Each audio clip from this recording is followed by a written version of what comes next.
രാജ്യസുരക്ഷയ്ക്കായി രാജ്യത്തിന്റെ നയതന്ത്രത്തിലൊക്കെ ചേർന്ന് നിന്ന് പ്രവർത്തിക്കുന്ന ഓരോ ഉദ്യോഗസ്ഥനും എങ്ങനെ ആയിരിക്കണം എന്നതിന്റെ ഉദാഹരണമാവുകയായിരുന്നു സിബി ജോർജ് എന്ന വിദേശകാര്യ സെക്രട്ടറി. ഉള്ളിന്റെ ഉള്ളിൽ രാജ്യത്തിനോട് കൂറുണ്ടെങ്കിൽ മാത്രമേ ഇത്രയും ശക്തമായ ഭാഷയിൽ പ്രതികരിക്കാൻ സാധിക്കൂ. ഉദ്യോഗസ്ഥരെ തിരഞ്ഞെടുക്കുന്നതിലും നരേന്ദ്രമോദിക്ക് വീഴ്ച പറ്റില്ല എന്ന ഏറ്റവും വലിയ തെളിവ്. പ്രസ് ബ്രീഫിംഗിനിടെ നോർവീജിയൻ പത്രപ്രവർത്തക ഇന്ത്യൻ ഉദ്യോഗസ്ഥരോട് ലോകം ഭാരതത്തെ എന്തിനാണ് വിശ്വസിക്കേണ്ടത് എന്നും ഭാരതം അവിടുത്തെ മനുഷ്യാവകാശ ആശങ്കകൾ പരിഗണിക്കുമോ എന്നുമുള്ള ചോദ്യമാണ് ചോദിച്ചത്. കൂടാതെ പ്രധാനമന്ത്രി മോദി മാധ്യമങ്ങളിൽ നിന്ന് ഇനിയെങ്കിലും നിർണായകമായ ചോദ്യങ്ങൾ കേൾക്കാൻ തുടങ്ങുമോ എന്ന ദുഷ്ടലാക്കോടെയുള്ള ചോദ്യവും എഴുതിയും വാക്കാലും പറഞ്ഞു.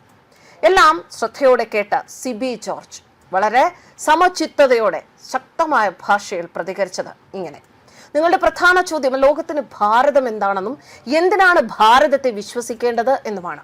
ഏതാനും വർഷം മുൻപ് ലോകം അഭിമുഖീകരിച്ച ഏറ്റവും വലിയ വെല്ലുവിളിയായിരുന്നു COVID-19. ഈ മഹാമാരി മൂലമുണ്ടായ ആഗോള പ്രതിസന്ധികളിൽ രാജ്യത്തിന്റെ ജനാധിപത്യ പാരമ്പര്യങ്ങൾ, ഭരണഘടനാ ഉറപ്പുകൾ, ലോകത്തിന് നൽകിയ സംഭാവനകൾ എന്നിവ നാം ഏറെ കണ്ടു.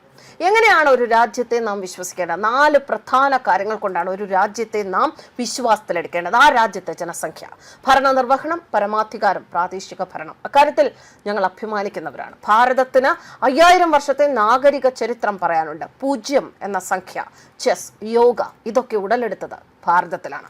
ഇതിനിടെ മാധ്യമപ്രവർത്തക വീണ്ടും ചോദ്യം ഉന്നയിച്ചു. ആ അസഹിഷ്ണുതയ്ക്കും സിബി ജോർജ് കണക്കിന് മറുപടി കൊടുത്തു. ഞാൻ മറുപടി പറയുകയാണ്, ഇടയ്ക്ക് തടസ്സമുണ്ടാക്കരുത്. നിങ്ങൾ ചോദ്യം ചോദിക്കൂ, നിങ്ങൾ വിചാരിക്കുന്ന രീതിയിൽ മറുപടി പറയണം എന്ന് നിർബന്ധം പിടിക്കരുത്.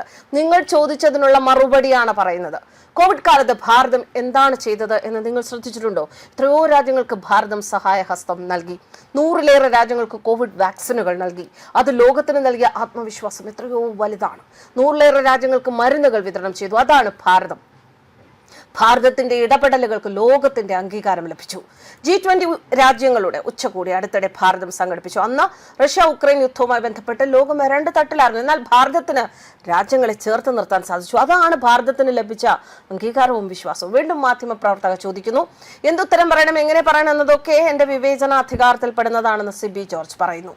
120 രാജ്യങ്ങൾ പങ്കെടുത്ത ഗ്ലോബൽ സൗത്ത് സമ്മേളനത്തിനും ഭാരതം വേദിയായി. ഈ രാജ്യങ്ങളുടെ ആശങ്കകളും വെല്ലുവിളികളും എന്തൊക്കെയെന്ന് മനസ്സിലാക്കി G20 മുമ്പാകെ വയ്ക്കുക എന്ന ഉദ്ദേശമായിരുന്നു ഈ സമ്മേളനത്തിനുണ്ടായിരുന്നത്. ലോകം മുഴുവൻ ഈ നീക്കത്തെ അംഗീകരിച്ചു. അതാണ് ഭാരതത്തിന്റെ വിശ്വാസ്യത. ആഫ്രിക്കൻ യൂണിയൻ G20 സ്ഥിരം മെമ്പറായതും ഭാരതത്തിൽ നടന്ന G20 സമ്മേളനത്തിലാണ്. അതും ഭാരതത്തോടുള്ള വിശ്വാസം മൂലമാണ്. പിന്നീട് ആഗോള AI സമ്മേളനം, 20 ലോക നേതാക്കൾ പങ്കെടുത്തു. അതിൽ ഞങ്ങളുടെ പ്രധാനമന്ത്രി ലോകത്തിന് നൽകിയ നിർദ്ദേശമായിരുന്നു മനുഷ്യ കേന്ദ്രീകൃതമായ നിർമ്മിത ബുദ്ധിയാണ് പ്രോത്സാഹിപ്പിക്കേണ്ടത് എന്നുള്ളത്.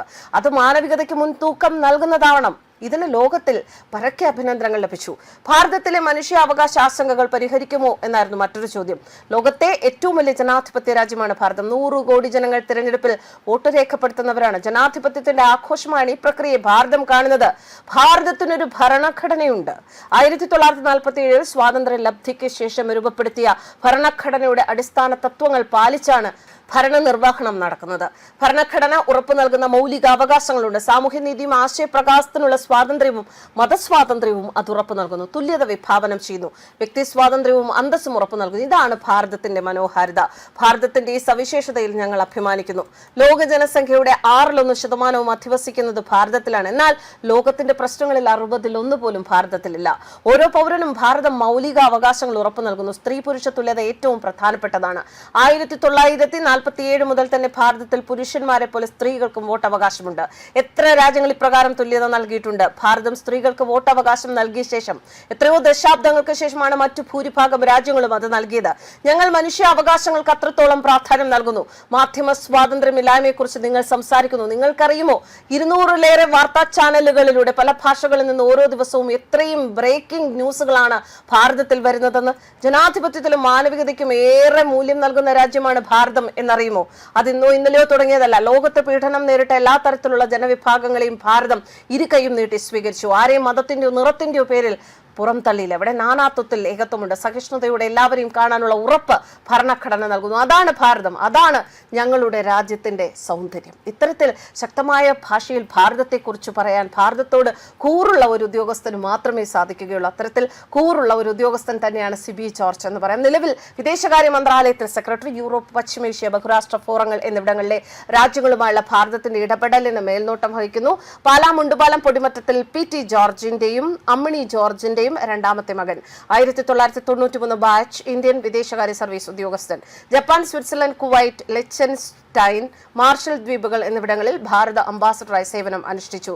ഈജിപ്തിലെ കെയ്റോയിലാണ് നയതന്ത്ര ജീവിതം ആരംഭിച്ചത്. ദോഹ, ഇസ്ലാമാബാദ്, വാഷിംഗ്ടൺ DC എന്നിവിടങ്ങളിൽ ജോലി ചെയ്തു. ടെഹ്റാനിലും റിയാദിലും ഡെപ്യൂട്ടി ചീഫ് ഓഫ് മിഷനായി സേവനം അനുഷ്ഠിച്ചു.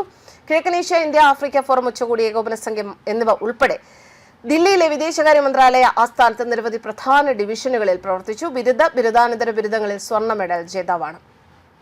എന്തായാലും ഇതുപോലെയുള്ള ഉദ്യോഗസ്ഥർ തന്നെയാണ് ഭാരതത്തിന്റെ കരുത്ത് എന്ന് പറയുന്നത്. അഡ്മിനിസ്ട്രേഷൻ ഭാഗങ്ങളിൽ ഭാരതത്തിന്റെ കരുത്ത് എന്ന് പറയുന്നത് ഇതുപോലെയുള്ള ഉദ്യോഗസ്ഥരാണ്. ഈ പറഞ്ഞ വാക്കുകൾ മാത്രം മനസ്സിലാക്കിയാൽ മതി. എന്താണ് ഭാരതം എന്നും ഭാരതത്തിന്റെ സ്ഥാനം ലോകരാഷ്ട്രങ്ങൾക്കിടയിൽ എന്താണ് എന്നുമുള്ളത് മനസ്സിലാക്കുന്നതിന് വേണ്ടി സിബി ജോർജിന്റെ ഈ വാക്കുകൾ മാത്രം വായിച്ചു മനസ്സിലാക്കിയാൽ മതി, കേട്ട് മനസ്സിലാക്കിയാൽ മതി. എന്നാൽ ആ ഒരു മനസ്സിലാക്കാനുള്ള ഒരു ശ്രമം, അല്ലെങ്കിൽ മനസ്സിലാക്കിയിട്ടും അത് ഉൾക്കൊള്ളാനുള്ള ഒരു ശ്രമം, അത് അംഗീകരിക്കാനുള്ള ഒരു മനസ്സ്, അതൊക്കെയാണ് ഇവിടെ മോദി വിരുദ്ധർ എന്ന് ചമഞ്ഞു നടക്കുന്ന പലർക്കും ഇല്ലാതെ പോകുന്നത്.